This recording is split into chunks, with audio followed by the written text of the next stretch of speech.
You ready to take some calls? I saw that we have some theists Oh on the yeah, man, line. let's do it. Oh, we've got loads. Flipping heck. All right. Yeah. Well, there's one that specifically responded to the poll from the chat, so I want to get them on. Rick, him These will be from good. Canada, says, I think that there's reasonable proof for an afterlife. I think, did we talk last week? Is this the same Rick that I talked to last week? Yeah. Yeah, it's the Hi, same Rick. one. It's the same one. So, Okay. yeah, hello. Yeah. I know last week I was a little aggressive, Ben, and I want to apologize. You seem like a good guy, so I do apologize for that. It's just passion, so I'm not going to promise I won't do it again. But I do I got you. What's your evidence of the afterlife? Yeah, well, I'm so excited. curious. I hope there is an afterlife. So Yeah, so I just wanted to see how you guys can rectify the similarities between what the Bible describes as God and what we know as energy. So, like, for instance, the body has energy, and when the body dies, the energy leaves your body, right? So hold on. Can you define energy? Because what do you I mean by think that energy? Katy knows a lot about engineering, and I took physics, and I think our definition of energy might be a little bit different. So how do you define energy? Yeah, what do you mean energy? So energy comes in lots of different forms. Pretty much everything has energy in it, and energy is all around us, right? So just plain natural energy that just exists, right? So it's in our air, it's in everything. So not necessarily anything that's in the mechanics of anything, right? But energy comes in many different forms. But in its natural state, like the Big Bang, for instance, right? In the origin story, as far as science knows, the only thing that was for certain in the beginning was energy, right? So Hello? I guess if is God energy? Is that what you're saying that the So similarity that's is, what or are my you case saying? is. Yeah. So if we exactly, so the Bible says that God breathed His life into us, right? And we know that energy is a requirement for life, right? It keeps us going. It's in our organs, right? It's in the neurons in our do you brain, in our think heart. that is energy a thing? Is it something that can act on something else? Because I think my definition of energy is the capacity to do work. So things have energy because they have they're able to make something happen. So is this energy? I feel like there's a slight disconnect in when we're saying that everything has energy and there's this energy that's just innately present. Like, is this a thing? Is this a tangible thing? What, like, Yeah. can you narrow this down a little bit? Yeah, so there is energy that is in everything, right? Energy just exists. That's the whole point. Energy doesn't start, it doesn't stop. Therefore, it's eternal, right? What is In the beginning, there was what energy. is it? So Everything came. I yeah. I just rather than I guess asking what energy is kind of a good question, but I guess in physics you have this kind of concept of energy in that when you have like some chemicals and you mix them together, they turn into light and heat, and that's like a transfer of energy from one state to another state. And is I not to like guess your argument or to try and strawman you or anything, Rick, but are you basically going to argue that because energy is always like what energy's in one state in me now, and then maybe I'll get cremated or whatever, and I burn up and I turn into light and I turn into heat, and then I'll, all these other things. Are you just saying that because the energy still exists, that is like a form of afterlife? Is that where you're going? Because I might have a counter to that if you're about to argue that. I was just preempting. Yeah, I'm basically saying in the beginning was energy, right? Energy is in all of us. Energy is all around us. Like the Bible says, God is everywhere, right? God breathed into us Himself, which is energy. Energy is eternal as far as science knows. It didn't end. It doesn't end. It doesn't begin. And it was the only thing that was in the beginning that supposedly created the Big Bang. So when we die, our energy leaves our body. So my argument is, how do you differentiate between that energy being a divine creator, as the Bible connects it to what we know as energy, or energy just existing always, never ending, driving force of life, and in the beginning was only energy? How can you not To answer that my argument to is? answer that question that question literally, how do I know whether energy has always existed or whether it was created by a divine creator? I don't know. I'm not convinced either way. Maybe the Big Bang is a natural process that happens always, and maybe there's loads of them or something, or maybe there is some kind of God which created all energy potentially. I don't know, and I don't have any evidence for any of those hypotheses. So I'm just going to say I'm not convinced about anyone claiming that it's Okay. any of them. But in terms of But whether can I there's ask an you this? afterlife, I feel that's like a separate claim. Yeah, so can I ask you this? Dude. Doesn't it concern you as an atheist that energy is eternal as we know it? It's the driving force of all life. The Bible connects God to it being invisible, being everywhere, being in the beginning. All that was made, without him was nothing made, just like with energy existed. Without it, nothing would exist. Doesn't that So Why here's would the it concern problem. me? as an atheist? I don't understand why it would concern me. Here's a problem, Because Rick. So this energy, for one, is very nebulous in the way you're using it. But regardless of whether or not energy has been around this whole time, which I mean, we do say that energy is neither created nor destroyed. It just is. But the thing is, just because that energy exists does not mean that I'm going to be conscious.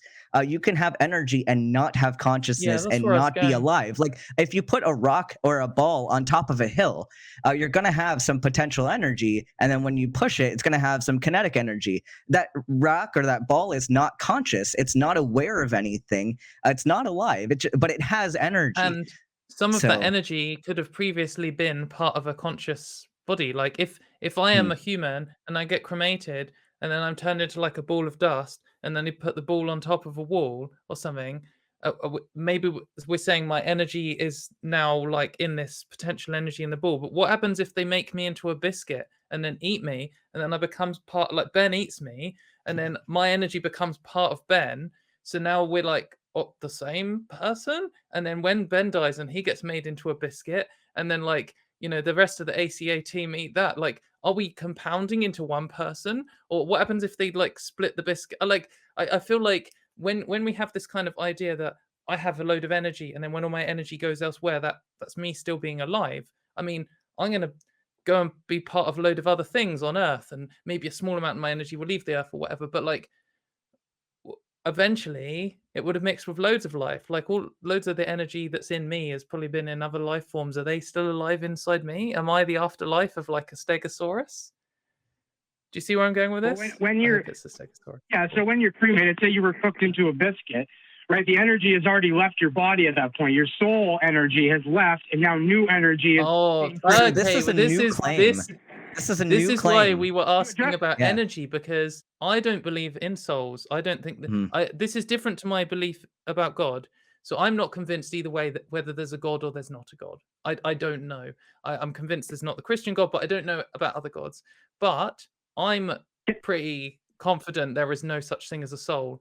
And if there is energy, we can measure energy. Like we can burn something and see how much like kilojoules are stored inside it, or we can, you know, measure how bright something is or how loud something is, and that's detecting the energy in it. How could we measure a soul? Like how can we even detect a soul? What is it? Well, it's the energy is a theory. But to go to Ben's point before about the consciousness, if the energy through the electrons, or you would probably know better as a biologist, are in control through our neurons, right? Technically, you can't argue that energy has nothing to do with our consciousness if the neurons. Oh, it does. Okay, hold on. You're mixing up my words. So I did not necessarily say that that energy has nothing to do with the consciousness, because there's of course energy at play, but energy is not. It's required. They are not synonymous. Energy and consciousness are not synonymous. And I think that there's a bit of an equivocation fallacy happening here, saying that, well, everything has energy, and then using that to say, well, your soul has to go someplace. Like that's using the equation for energy being constant, and then assuming that that's the same equation for a soul being transferred to an afterlife. They're not the same argument here. Also, if we're using that energy can't be created and energy can't be destroyed, if we're using the claim energy can't be created or can't be destroyed, and we just accept that souls are energy and souls exist, and then therefore when someone dies, the soul has to go somewhere. Where's the soul come from? Like new humans are born every single second. Like, it does a birth create an energy? Does we're creating energy there, and then I think we've invalidated the whole argument, haven't we?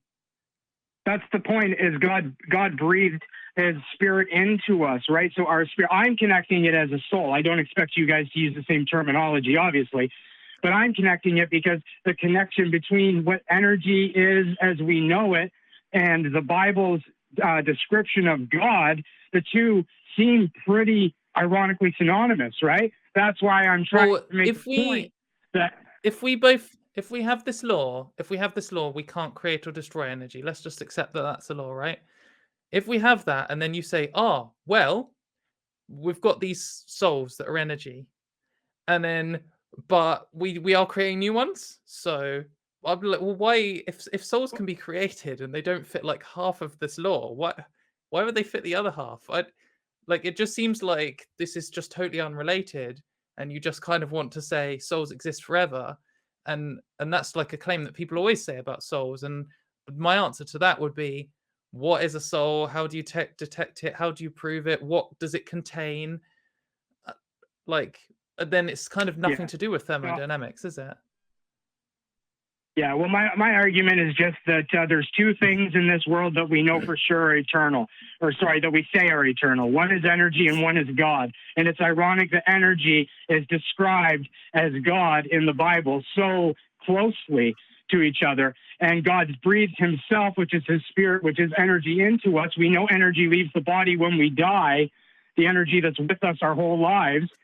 And that's the point, right? Is those are ironically similar, and I just don't know how you guys can honestly. Yeah, you know how I get around that? Number one is I don't believe in your Bible, so I don't see why I need to take the Bible's word for what a soul is and what energy is. I know what energy is based on study and repetition and experimentation that people have done before. They can demonstrate what this energy is and how it transfers.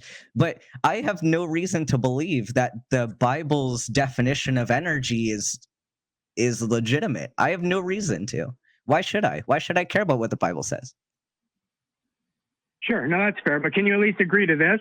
In the beginning, energy created the heavens and the earth was without form, void, and darkness upon the face of the deep, and the energy moved. Like, that's the point. Is energy is the only thing that's eternal aside from God. So you can say you don't believe in my Bible, but you can't deny the fact that we know one thing in this universe is eternal, and it shares eerily similarities to the God of the Bible. I'm not asking. But it doesn't share any similarities because energy can't create souls.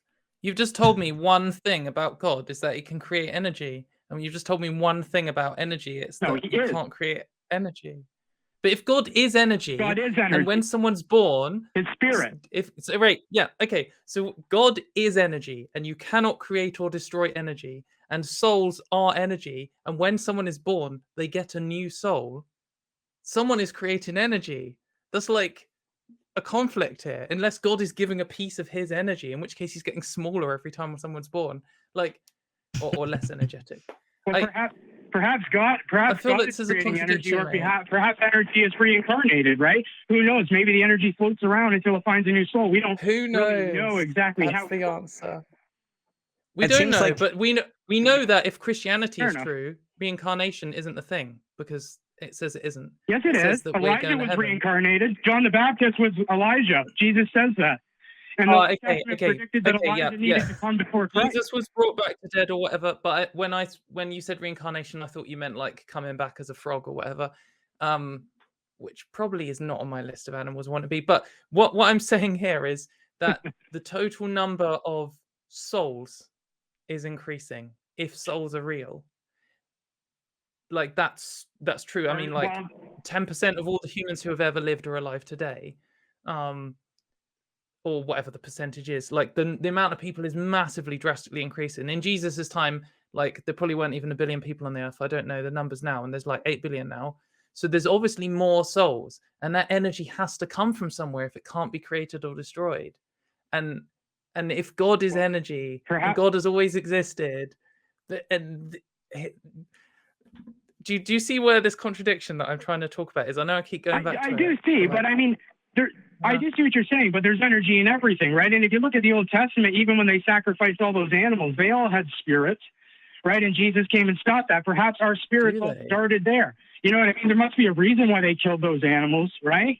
How do we know that they had spirits? What's your evidence for a spirit? Because because they have energy. Every living thing has energy. Everything has energy. Every time you move your hand, you're touching energy. This is the Sounds same to thing we me- talked about last time, Rick. So this is the same kind of thing we talked about last time with the rib argument. So we're going once again in this little circle of it has a soul because it has energy, and then like you're using one thing to justify the next thing, and then going back and keep using the same things to justify each other. And do you have anything besides energy that proves that there's a spirit? I mean, like I said before, I understand that you guys don't believe in the spirit, so I'm using that as so a Christian. convince I us. connect it because God's spirit, right? So all I can say to that is that the spirit is eternal, energy is eternal, and it leaves the body once it dies. And so that's the spirit, as according to my religion, right? So that's, I mean, obviously, to prove it is tough, right? We can use certain machines to kind of watch the heat and energy leave a body once it dies, so we know that it takes off. And we know it doesn't die; it continues on. Wait, so are you saying that the heat leaving the body is evidence that the spirit has left? Because there's a fascinating thing, like with the human body utilizing ATP and producing ATP. The body has to make ATP for it then to use, and when you die, you stop being able to produce ATP. And there's a certain amount of time that goes by to where you're out of ATP and you can't make any more. And so, of course, you're not going to be able to generate heat because you have no ATP. Mm-hmm. So this isn't necessarily evidence that a soul is leaving. It's evidence that the body, the physical body, is not functioning. Yeah, I'm still interested in this energy claim. But the energy creates the heat in the body, right? That's the point. Is that the energy flowing through energy your from body? Ben, what's ATP?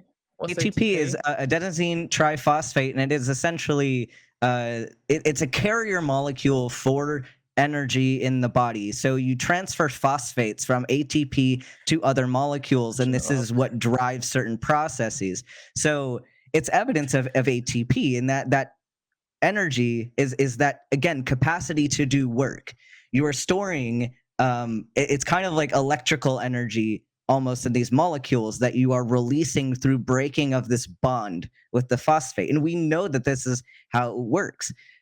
So if you could connect the dots, then we have ATP. Does this then relate to the soul?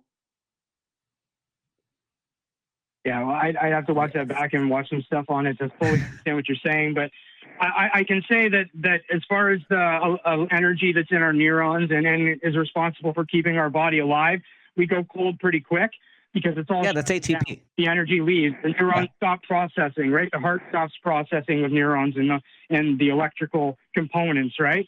So you can die without your heart stopping. The energy leaves, everything shuts down. Yeah, your heart actually can beat on its own without the brain, and it's just because of ATP. So again, we're going back to something that is physical. All of these processes are physical processes. So I don't see a need to add something spiritual to this process. It's actually interesting because if someone does brain die, if you destroyed someone's brain like entirely, they're definitely dead. And that's surely that's the soul, the chance the soul leaves the body, like when they're absolutely definitely dead. But their heart would still be going, and that they're still alive in one sense, and they've still got loads of energy going on, and you might even be able to feed them in some way where they carried on growing, even using up, getting more energy. You could feed them a Ben biscuit. Yeah, like this is why life support works. Like you can have somebody on life support and keep them alive even if their brain isn't working at all, because we have a machine that can breathe for them and can pump their heart for them. So and again, these are physical processes. Perhaps the energy just doesn't leave the body until it's completely deceased. I mean, I don't know how it works. What's completely deceased? I think the argument in itself is pretty compelling. I think that there's twice now you've said a really good thing that I like, Rich, which is where you said, I don't know. And I think that I don't know should be delivered in a lot more locations. Like, if you don't know what a soul is, or you can't define it, then perhaps we don't agree that it does or doesn't exist until we do know. And if you don't know what counts as alive or dead, then maybe we'll wait till we decide, until we find out what does, before we make any sort of proclamations on it. And if we don't really know what energy is, or whether God's energy, perhaps we should just say, I don't know. I think that's I like to say I don't know. It's a good intellectually consistent position to take. That's fair. You know, if you want to stick with I don't know, and that's the point. I'm not saying that I know definite that this is what it is, but if you look at the connections, right, and the fact that it's eternal, and the fact that it's in all of us, right, like the Bible describes, the fact that it's everywhere, that it's invisible, all these factors of energy that are connected to God, especially in the beginning was energy, and that it's eternal. It's not convinced. Things alone. So I think we've kind of reached an endpoint where we're not really going any farther. So I have some homework that I want you to do for me if you can, and feel free to call in later. But can you define energy or a soul without relying on something biblical, or without relying on your own religious background? And if you can find some way to give us a definition that we can really work with, but then also look into physics and what do the laws of physics say about energy? How does energy transfer? If you have some background on that, and then want to come back and talk more, I think we could maybe reach the next stage of this conversation. But I do think that we had a productive time here today. So any final thought before I let you go? No, that's good. I wrote it down. I'll definitely go check it out. Thanks for your time, guys. I appreciate it. Awesome. Okay, thanks, Rick. Have a good rest of your day. I just want to say, I said I don't want to come back as a frog, and I feel like I regret saying that, because there's a type of frog, right, that when they have like sex, the females are really big and the males are really little, and they need to be there for when the female's laying her eggs to do the like insemination. So the males have evolved this like glue that they secrete from their belly, and they jump on to the female and then stick to her so that they're there in place, so that when she's laying her eggs, no one else is going to get in. But it's like some of these frogs, they're not such good jumpers, and they don't really know what's going on. They can't always tell which is a female frog, maybe which is a rock, or which is a male frog. So you get these kind of situations where you have like a female frog with like 6 or 7 males like stacked up. Glue, and this glue lasts hours, so you're just fucked. But I think it'd be hilarious being a female frog jumping around with like this 7 male frog orgy tower going on behind you. Be like, check me out, Things mate. that I didn't know I needed to learn about on a Sunday was, instead of going to church, you know, my parents must be so proud of me. Instead of going to church, I'm spending my Sunday learning about frog sex and orgy towers with Katy Montgomerie on Talk Heathen. So yeah, I think I'll come back as an orgy frog, please. Yeah. Jesus.